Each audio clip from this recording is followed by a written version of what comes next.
On était parti sur femmes et sport, ce qui était notre point de départ. Bon, mais voilà, on évoluait parce que c'est pas ça. C'est pas ça, finalement, on s'aperçoit que quand on y regarde de plus près, c'est pas seulement les femmes, c'est la mixité.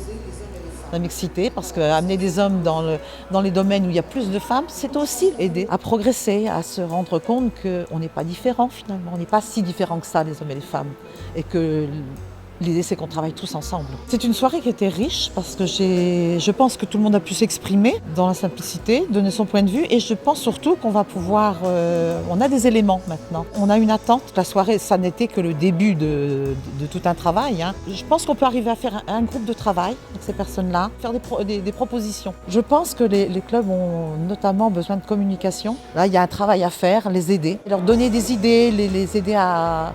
Et ça, c'est quelque chose que le GDOS va pouvoir faire. Bon, le label étant quelque chose qui me paraît intéressant à faire aussi. Il y a du travail parce qu'il va falloir établir des règles. Il faut qu'il y ait un échange réel et que les clubs, que les CODEP reviennent vers nous et qu'on puisse nous les aider,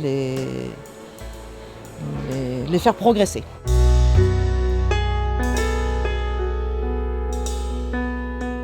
Elle est bien traitée au niveau du district par un comité directeur qui met le paquet depuis quelques années déjà. Jean-Pierre Louise est complètement convaincu de l'intérêt de la mixité. Des moyens humains déjà, parce qu'on a permis quand même à des jeunes femmes de nous rejoindre au district pour travailler, pour être là, pour faire des formations, pour faire de l'information, pour aller dans les écoles.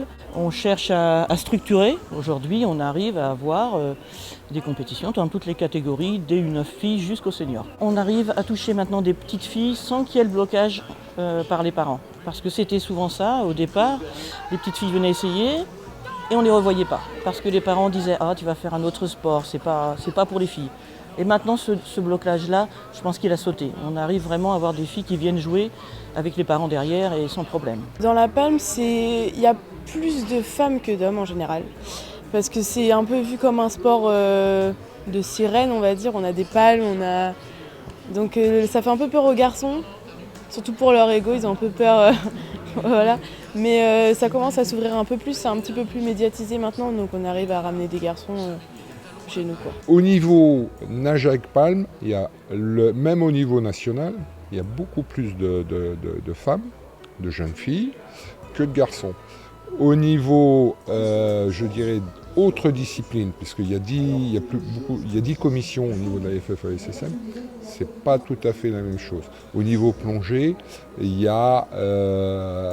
même pas 50-50 hommes-femmes, la parité hommes-femmes, même à la plongée, on n'a pas la mixité souhaitée. Ça demande, pourquoi ? Je dirais la plongée demande énormément de temps et souvent c'est pas compatible avec la situation des femmes qui travaillent, qui ont des enfants, etc. Malgré les possibilités qu'on peut leur apporter, il y a toujours... c'est un peu la place de la femme dans le couple qui fait qu'on a plus de mal. La présence de femmes à la fois comme joueuses et dans les équipes dirigeantes a apporté un plus et c'est quelque chose dont on ne veut pas se priver. Le bowling déjà c'est une activité qui est 100% mixte, donc c'était important pour nous dès le départ d'inclure des féminines dans le club. Ça a été l'une de nos priorités. On a eu beaucoup de chance puisqu'on a une maman qui est venue inscrire ses 2 enfants. Et on a profité pour l'inclure en même temps dans le groupe. Et puis progressivement, elle est là et progressivement, elle s'est piquée au jeu. C'est devenu une joueuse et on n'a eu aucune difficulté pour lui confier la responsabilité de tout le groupe féminin. Aujourd'hui, il faut savoir qu'on a un tiers de l'effectif qui est féminin, ce qui est un résultat somme toute acceptable. Et au sein du bureau, on a 2/5 qui est constitué par des femmes. J'essaye d'accompagner au plus les jeunes et moi aussi de m'intégrer de plus en plus, mais c'est souvent un combat, effectivement. C'est très très compliqué, c'est clair. Tout le monde ne l'accepte pas. Ça s'est fait au fur et à mesure parce qu'en plus, la fédération, voyant que il y avait une perte de vitesse au niveau des effectifs du karaté. Ils ont, il y a à peu près 15 ans, ils ont donc lancé le body karaté. Donc ça a amené un public féminin. Et donc les filles qui ont essayé, parce que le body karaté c'est des mouvements de karaté sur de la musique, c'est un petit peu de finesse, et les filles qui ont essayé les dames qui ont essayé de faire ça, elles sont venues aussi au karaté contact. La mixité c'est vraiment un élément très important qui est bénéfique pour les filles et pour les garçons. C'est-à-dire que l'idée c'est de vivre, de pratiquer et de prendre du plaisir et d'apprendre ensemble. Et donc ça, forcément, ça ne va pas de soi. Et ça nécessite donc pas seulement de mettre des gars et des filles ensemble.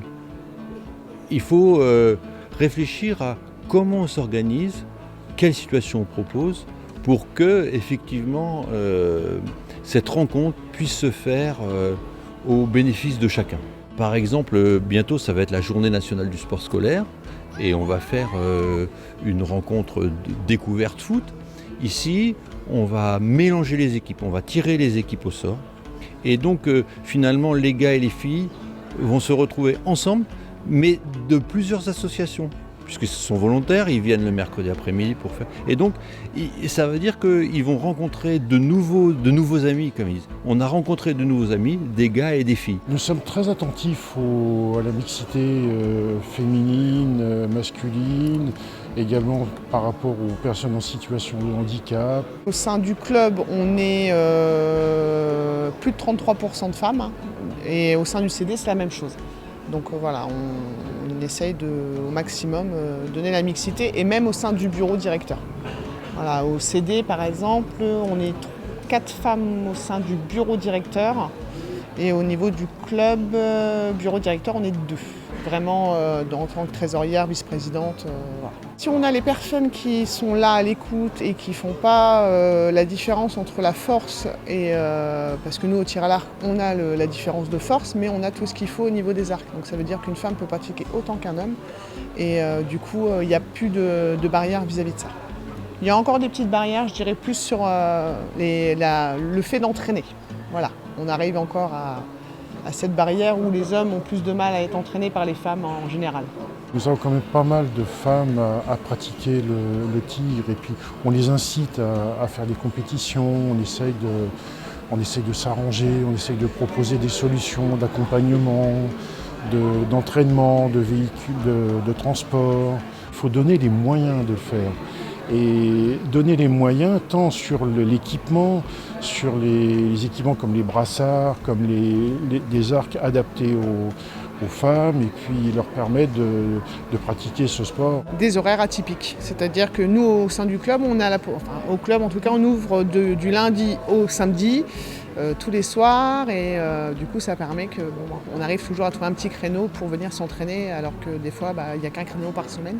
Donc nous, on a la chance au club d'avoir une multitude d'entraîneurs. Malgré tout, on est un des clubs qui en a le plus dans le département. Et c'est vrai que du coup, ça permet qu'on ait un entraînement le lundi, le mardi, le mercredi, le jeudi, la possibilité aussi du vendredi et le samedi. Il faut savoir que la synchro a d'abord été exclusivement masculine. Les Grecs, les Romains faisaient des exercices dans le fleuve. Les samouraïs en tenue faisaient des démonstrations pour leur empereur. Les soldats anglais, français, allemands faisaient ce qu'ils appelaient le quadrille aquatique. Et en fait, c'était des exercices de changement de formation et tout dans l'eau. Ça n'est devenu exclusivement féminin qu'à partir du moment où il y a eu les fameuses vidéos d'abord de Annette Kellerman. Plusieurs fois dans l'année, en fait, on organise des petites initiations. Et là, il y a toujours des garçons pour rigoler entre eux, en fait, qui viennent avec nous. Et là, on leur montre les portées, les legs, toutes les figures. Et là, ils aiment bien l'expérience, ils s'amusent.